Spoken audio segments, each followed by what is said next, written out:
Affirmation 1. I am accountable to Jesus. The first leader's covenant is my favorite. This statement has made a difference in the way I serve and how I respond to other leaders.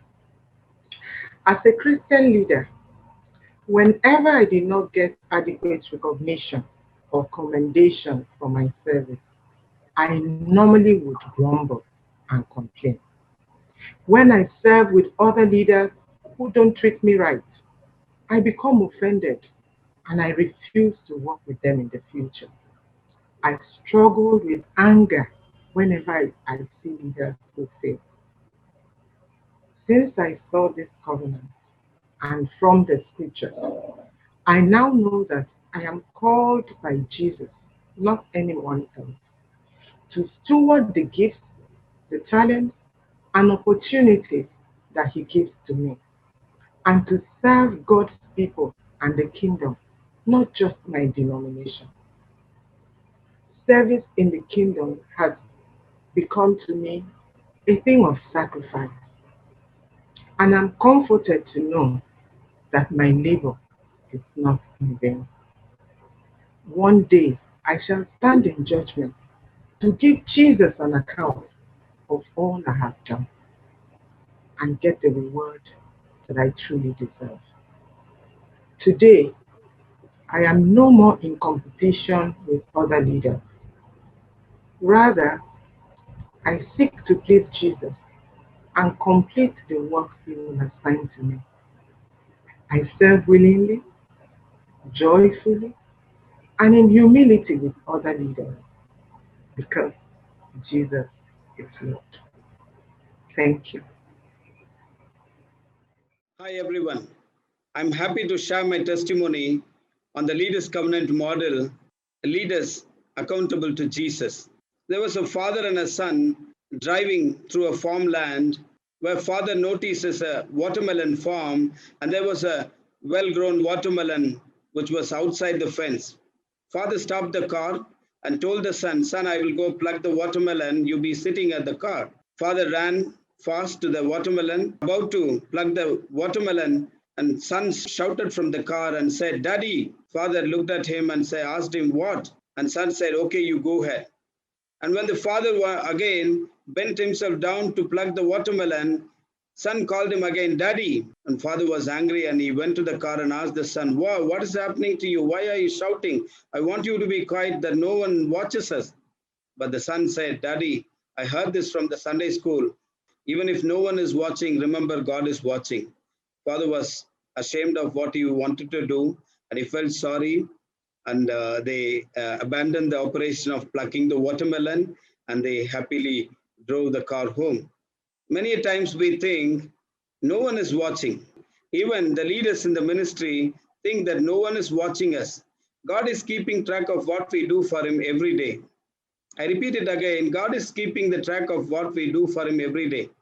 Whether we do for Him or whether we don't do for Him, He is watching everything that we do on a daily basis. And one of the verses which is so close to my heart is James 4:6. Yes, God opposes the proud, but favors the humble ones. Choosing to be in a hidden place to serve the Lord has become a struggle to many people. People are grumbling in their hearts that why God has kept me in a hidden place.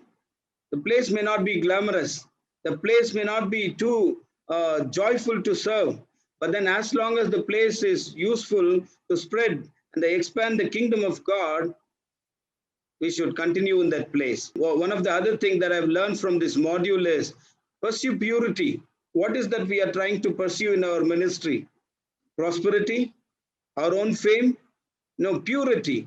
If we don't have the purity in our heart, in our lives, we will not have the right connection with God Himself. We will not have the right relationship with Him. We will be cut off from the relationship. Remain faithful in working for Jesus wherever we are, because one day we all have to stand in front of the judgment seat. The judge will be Jesus alone. Will you be ready to listen to that one word from Jesus? Well done, good and faithful servant. That one word is a key word. It's a mesmerizing word, which I want to listen from God. Well done, good and faithful servant. This tool has been a great help to me personally to build my character, build my style of leadership. And I've used this to in many places, teaching to many of the independent pastors and church leaders and lay preachers. And God has helped me. I pray that God will help many people to be blessed by this material. Thank you. I am responsible to Christ my Lord. He will evaluate and reward me.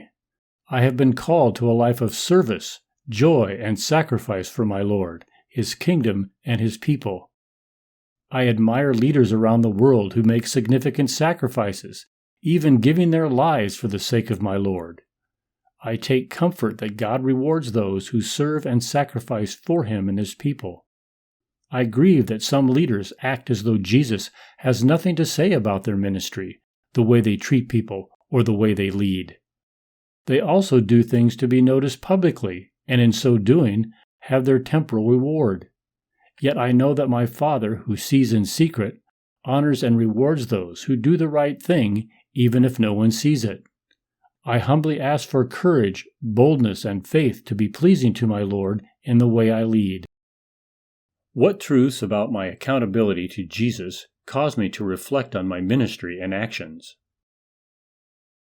In what ways have I lived or ministered as though there was no accountability to Jesus? What are some consequences for those not focused on their accountability to Jesus? When I perform for a human audience, how do I feel about trading away my eternal reward for their approval? In light of this affirmation, what are some steps the Lord may be asking me to do?